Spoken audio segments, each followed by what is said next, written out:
Good afternoon, everyone.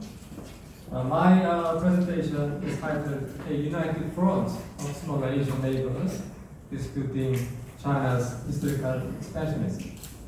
Well, following China's economic rise, East Asian nations have faced Beijing's unpleasant historical expansionism and increasing territorial encroachments. Beijing has not hesitated to bluntly display its unprecedented assertiveness over the South China Sea's islands and rocks, labeling them historically sovereign territories of China. More specifically, Chinese historians have claimed that the seas and the small islands surrounded by Vietnam, Malaysia, and the Philippines were first sailed to and named by Chinese fishermen in ancient times since 3 AD. Such claims were unacceptable to China's smaller neighbors in the region, and the international community of sailors led by the United States. The Philippines instantly lashed out with legal action, resulting in China's humiliating defeat in 2016. Encouraged by the United States' promising words of a pivot to Asia and rebalancing, Japan became the first among the disgruntled Asian nations to seriously dispute China's territorial claims. Beijing's wholesale diplomacy against Tokyo's law enforcement activity during the Senkaku Dialogue fiasco had already alarmed the Japanese public in 2010. In 2013, the Chinese PLA unilaterally expanded its air defense identification zone in East China Sea, adding another source of conflict over the exclusive economic zone with Tokyo. The same year, Chinese academics and politicians openly challenged Japanese sovereignty over the Ryukyu Islands, including Okinawa, arguing that the islands historically fell under the Chinese sphere of influence in the medieval period. China's territorial expansion is not limited to the maritime claims. My presentation today concerns another emerging security threat stemming from a more egregious line of territorial expansionism by Chinese historians and their government. Beijing has raised an unprecedented argument that the most celebrated ancient Korean kingdoms, Goguryeo and Balhae, belong to China. Further, proponents of this new contention have drawn up maps showing that half of today's North Korean territory was occupied by the ancient Chinese Han Dynasty. Alarm bells of irredentism were set off in Seoul when an increased mobilization exercises of the PLA expeditionary forces along the Yalu River coincided with Beijing's new claims. As the international community consolidates its efforts in tackling Beijing's historical expansionism, this issue sheds light on the dormant and drifting Korea-Japan security cooperation. I explore the possibility of a new frontier of research cooperation between Seoul and Tokyo regarding Chinese historical encroachment into the North Korean territory. Now, let me demonstrate the case how the two Northeast Asian democracies can possibly stand hand in hand over history.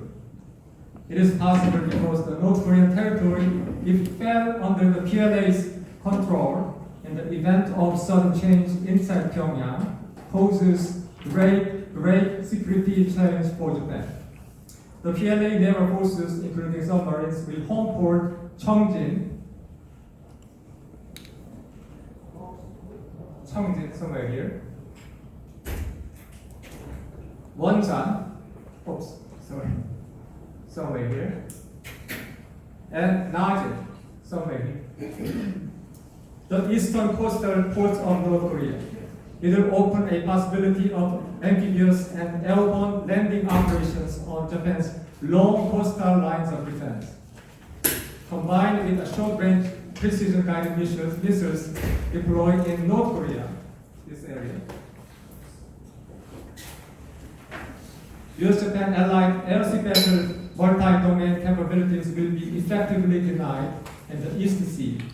This will put together may alter military balance in East Asia, holding Japan's labor forces stuck to its homeland, thus limiting its operational readiness in East China Sea and the South China Sea area. Then, how can Japan extend assistance for Korea in disputing China's hostile claims? Chinese claims of today are ironically based on the fabricated historiography completed during pre-war Japan's 35-year-long occupation of Korea. In an attempt to subjugate occupied Koreans through the extensive censure of Korean history, the Japanese wartime conscript historians reduced the size and the span of ancient Korean kingdoms.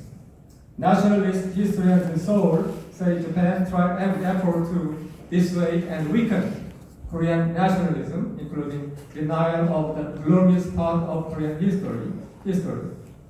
Formerly Zionized Korean Confucian scholars and collaborator Koreans unfortunately joined this historical distortion process. Chinese government-sponsored historians today are now quoting and readily exploiting the works of pre-war Japan's military command in Manchuria if they are justifying their flawed arguments.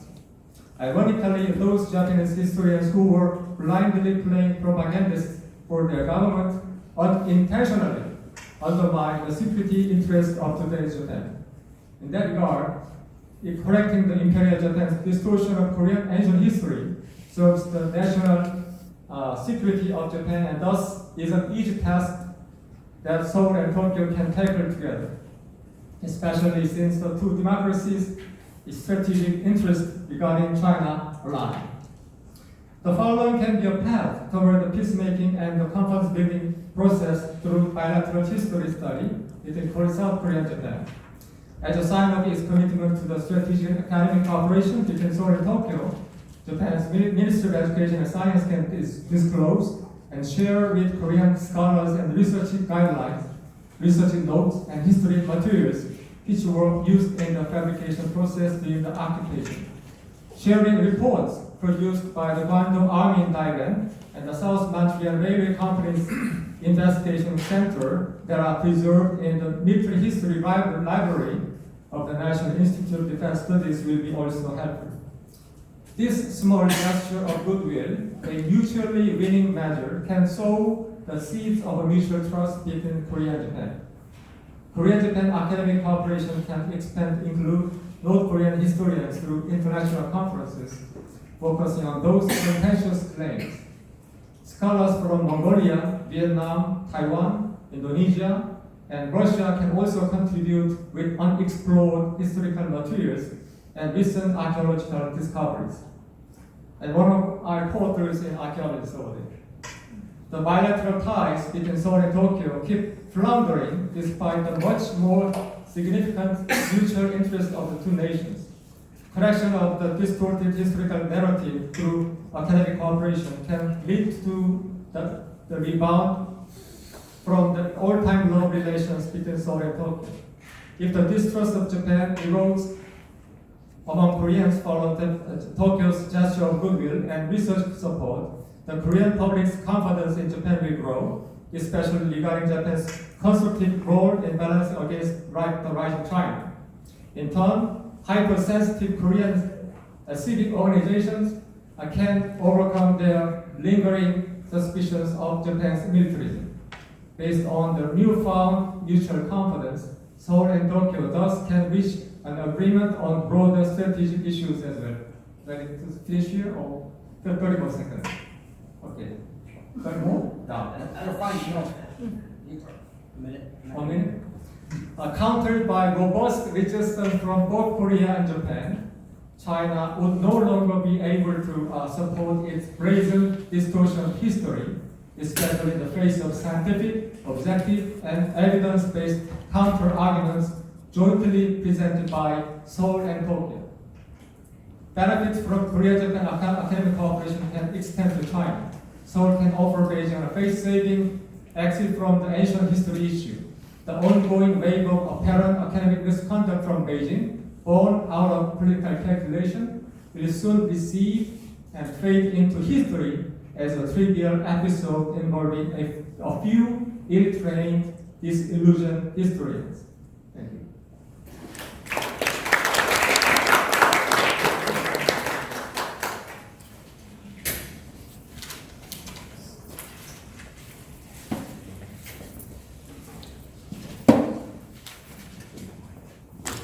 for putting the papers out of order. Let me turn to Professor Lee for his presentation. Here or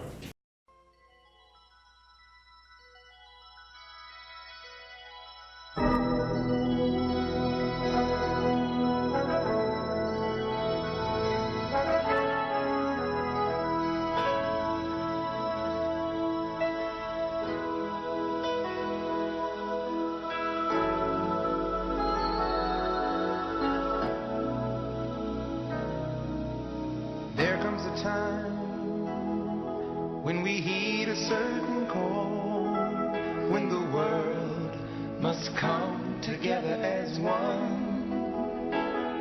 There are people dying. Oh, when it's time to lend a hand to life, the greatest gift of all.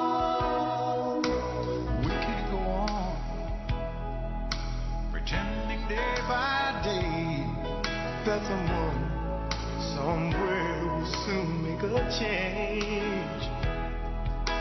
We all a part of God's great big family, and the truth, you know, love is all we need.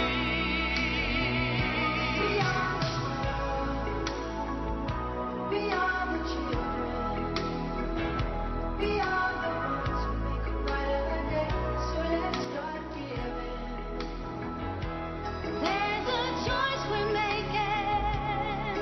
We're saving our own lives. It's true, we make a better day, just you and me.